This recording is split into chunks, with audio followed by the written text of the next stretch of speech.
they love art. Luik? I think brands should not make the mistake that like getting the followers or the number of fans is not the most important, and all those numbers are very often very fake too. Like if you look at some brands who got like millions of followers, they were just featured, and that's why they got so much. So you should be very careful with numbers. I think the most important thing for a brand right now is to get in the conversation and answer every single piece of feedback. And on Twitter, it's easy because you have a public search, right? Which we don't have on Facebook yet. But I found it myself as a small startup.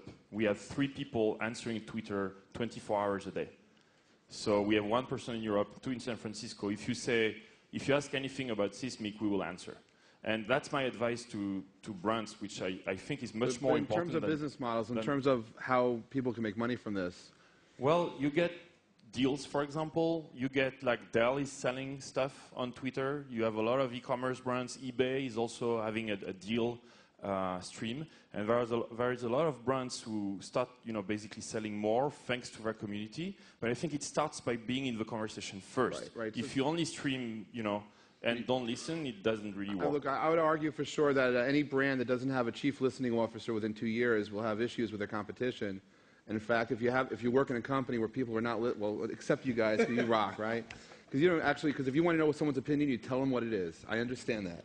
But for other folks that are in the consumer space, listening is really key. So is engagement. But I do think listening is key. I do think that what we're going to see as an after effect is the rise of what I'll call consumer-to-consumer marketing, where people's opinions from their friends will drive product sales much more than relationships. I tend to buy much more from brands that I know are listening. For example, I took a flight on Virgin America, and I mean, it's amazing. At Virgin America? At Virgin America, and I congratulated them because there is Wi-Fi on board and it's cool. And then the plane was delayed, and you have a pilot coming, talking to you and explaining why the plane is delayed. And they're just super cool. And I tweeted it, and like in a minute I got a reply. I tend to be, much closer to those brands, and I think that's the most important investment a brand can do. Virgin America loves you, we know.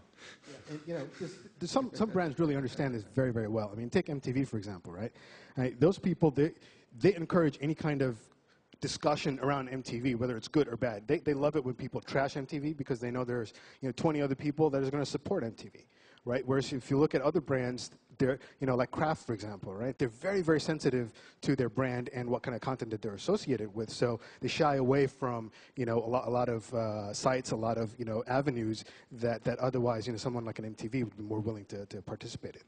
A question over there? Yes, in the center. Hello. I don't know if this mic is working. Hello. Yeah, my name is Mike Butcher, at Mike Butcher. I'm the editor of TechCrunch Europe. Question for the panel is... I want the same T-shirt.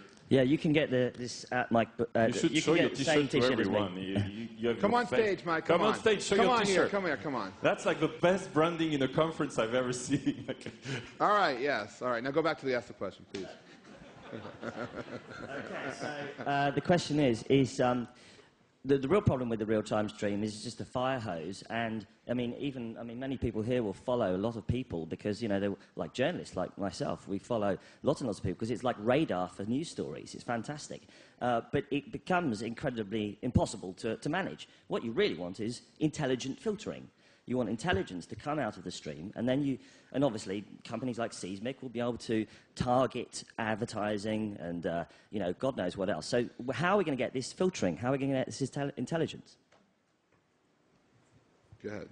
One of these guys can talk about actual intelligent filtering, but I would challenge the premise a little bit, right? Either we can filter the stream, or we can filter ourselves, which is to say, don't feel obligated to read everything. Like once you set up your basic streams or the software has algorithmically processed it for you, just see it as a stream that you dip your toe. The way I see it is a stream I dip my toe into, not as a glass of water or I have to constantly be consuming for fear of missing something. We're always missing something. There's 6.5 billion other people doing something I don't know about, and that's great because I'd go crazy if I knew. So I think part of the answer is learning to manage our own expectations and let go, but there's probably a smarter techie answer about the actual filter. No, I mean, it's, you know, like I mentioned before, you know, when you look at something like radio or TV, right, I mean, there's the volume of content is pretty much the same. I mean, you've got thousands and thousands of channels today if you look at any kind of satellite or TV, right, and how do we manage that? We've got, you know, there's programming around there, right, so you've got channels, you've got some editors around there that choose the kind of programming that you want there, so, you know, by its nature, you know, the system has built up a certain number of curators that people value, right? So you've got a number of people in, you know, in either Facebook or Twitter that, you know, you sort of tend to sort of gravitate towards a little bit more than you do other people. So, you know, this is a medium where people help filter other people, right? So it's, you know, that's one of the things that's worked, I think, most effectively in this kind of medium. I would really rather follow what my friends have filtered for me, which I do daily, than the press, honestly. Like I trust my friends much more than the press when, you know, we used to watch TV and media like that. I'm just kidding, of course. But I think the filter, we have to do a much better job at telling you what's trending, what your friends are saying, where do they go. And so filtering, giving you the trends among your friends, and that doesn't exist yet, and we're definitely working on that. But I'd like to know what's trending among my friends, and same with location, right? And I think we're building an amazing, the whole ecosystem here. Like at CES, for example, you know, this huge conference with 150,000 people, you could tell where people were at which party in real time, thanks to Foursquare and Twitter. And I think for me, that filter works pretty well. It's where do my friends go, or what do they read? And if it's important, it finds me, is really much more powerful, and the traditional media are adapting to that. I would argue that, you know, from whatever platforms you're using to actually experience this, that as time goes on, they become more intelligent and more intuitive. I mean, one of the reasons why I think Twitter actually became successful, it's the first platform I'm aware of that actually changes functionality based on the culture of the people who used it. You know, back when Twitter launched, there was no such thing as @replies. There was no such thing as retweets. There was no such thing as supporting hashtags. But it's the first platform I've seen.